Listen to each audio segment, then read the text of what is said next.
परंतु वो हमारे 16 संस्कार हैं, है ना। 16 संस्कार में सबसे मुख्य संस्कार यदि कोई कहें तो मेरे ख्याल से आज विवाह संस्कार ही है। हालांकि आजकल बच्चे लोग इस संस्कार को फीका कर दे रहे हैं, कोई कोर्ट मैरिज, कोई फलाना, कोई धमाका करके हल्का कर दे रहे हैं। ऐसा प्यारा रस्म है जिसमें केवल दो परिवार नहीं बल्कि 2 संस्कृति एक होती है। यहाँ की परंपरा, वहाँ की परंपरा, दोनों परंपरा एक हो जाती है, अभिन्न हो जाती है। गोत्र भी अलग अलग होता है कि नहीं, रीति रिवाज, सब रिवाजों का परिपालन होता है इसमें, परंपराओं की पूर्ति होती है इसमें, है कि नहीं। आज देखो कि जैसे विवाह का मंडप बनता है ना, मंडप किसका बनता है? हरे बांस का, ठीक है, किसके? हरे बांस।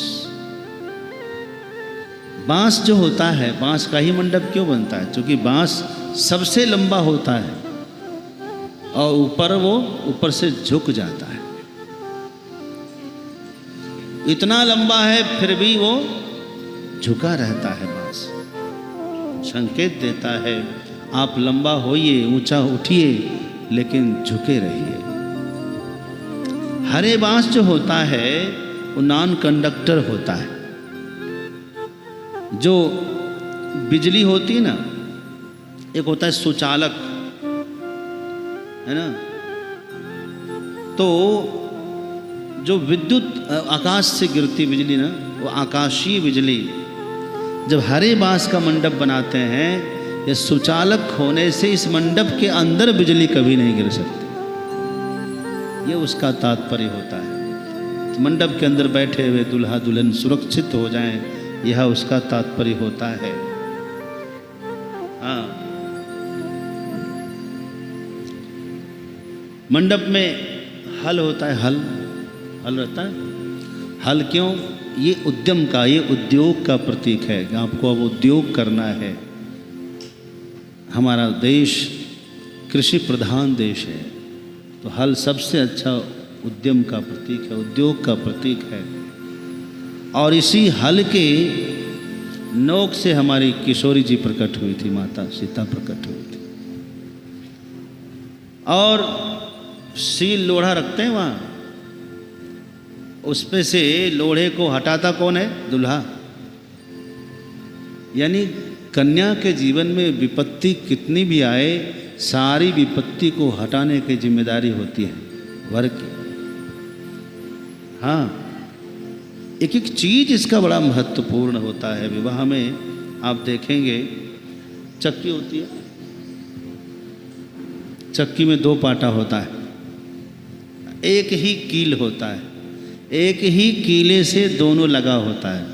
यदि कीला को छोड़ दे तो गाड़ी चलेगी? नहीं चलेगी। पति पत्नी रूपी 2 चक्की है, एक ही कील है, वह है गृहस्थी।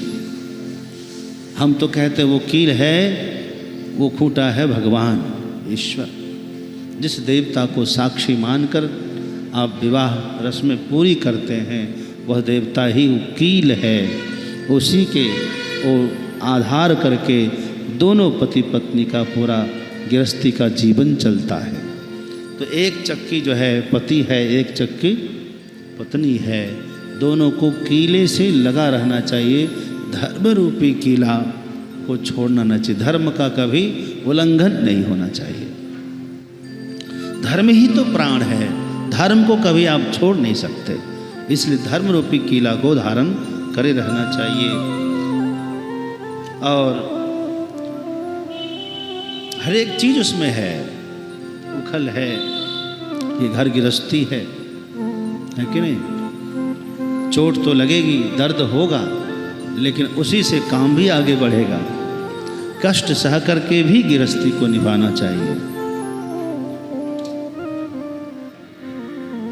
तो विवाह बहुत पवित्र रस्म है। विवाह 8 प्रकार के होते हैं। हाँ, देव विवाह, आर्ष विवाह, प्राजापत्य विवाह, ब्रह्म विवाह, हाँ, पिशाच विवाह, राक्षस विवाह, ये सब विवाह है। सबसे खतरनाक, सबसे खराब विवाह है पिशाच विवाह, सबसे निंदनीय है। क्यों?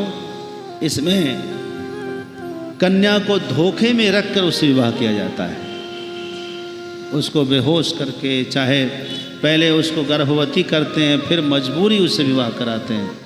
तो ये सब आज जो चल रहा है हमारे समाज में, जिहाद, जिहाद होता है ना हमारे यहाँ, तो जिहाद का उद्देश्य यही होता है। इसको पिशाच विवाह कहते हैं, निंदनीय विवाह। कन्या रोती रह जाती है, उसकी बात कोई सुनता नहीं। माता रुक्मिणी का विवाह हुआ था, राक्षस विधि से हुआ था। कन्या का हरण करके लेकर जाना और उसके बाद फिर विवाह करना। और प्राजापत्य विवाह होता है और आर्ष विवाह होता है। आर्ष विवाह में क्या होता है कि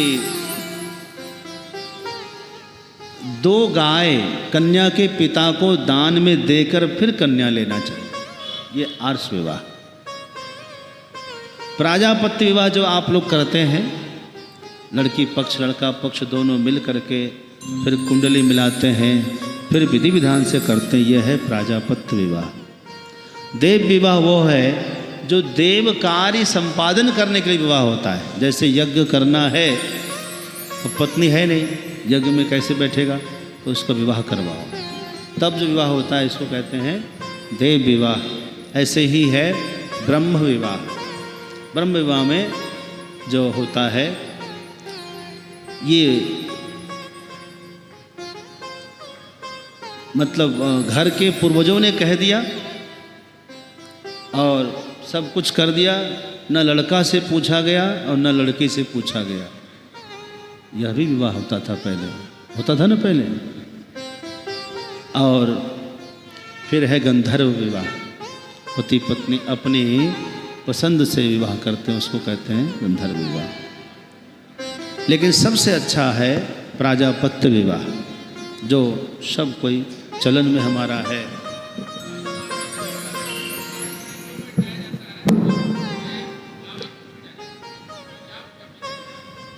इसको माइक दीजिए भाई।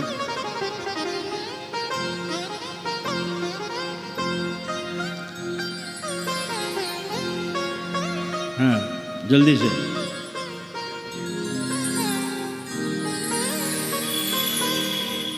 माइक चालू नहीं हुआ, उनके ऊपर कैमरा लगाओ। लड़का लड़की को काट के पीढ़ा पर क्यों बैठाया जाता है? और जो माला लावा, आवाज चल रही है क्या इनकी? माइक छटा के बोलो। हाँ, आवाज चल रही है महाराज। एक काट, जो लड़का लड़की, जो हम लोग का सनातन धर्म में जो शादी होती है, हाँ, उसको काट पर ही लड़का लड़की को बैठाया जाता है। हाँ, और लावा छिटा जाता है। ठीक है, ये प्रश्न है ना? हाँ, हाँ। बैठ जाओ, बैठ जाओ। प्रश्न है कि लकड़ी की चौकी पर क्यों बैठाते हैं? कन्या और वर को भी लकड़ी की चौकी पर बैठाते हैं। और दूसरा है कि लावा क्यों छींटते हैं? तो जो लाई है, लावा है, वो लक्ष्मी का प्रतीक है ना? उसको छींटने से खुशहाली बरसती रहे, मायके में भी खुशहाली बरसती रहे, इसीलिए वहाँ छिटवाते हैं लावा, उनके पीछे पीछे पीछे पीछे। आप देखोगे दीपावली दिन लाई खास करके रखा जाता है, लक्ष्मी पूजन में रखा जाता है। और काष्ठ जो है, काष्ठ बहुत ही महत्वपूर्ण है। ये ऊर्जा को बरकरार रखने के लिए, धरती की ऊर्जा और ऊपर की ऊर्जा, दोनों ऊर्जा को बरकरार रखने के लिए काष्ठ हमेशा हमारे लिए अत्यंत आदरणीय रहा है। ये काष्ठ जीवन के आखिरी क्षण तक साथ लगा रहता है। जीते लकड़ी, मरते लकड़ी, देख तमाशा लकड़ी का। काष्ठ की जो चौकी होती है ना, देव कार्य है, देवताओं का कार्य है। यज्ञ में बैठना है, देव कार्य के लिए सबसे उत्तम होता है। स्नान करते तो भी पीढ़ा पर करते हैं, हम लोग करते कि नहीं? भोजन करते तो भी लकड़ी का चौकी रखते हैं।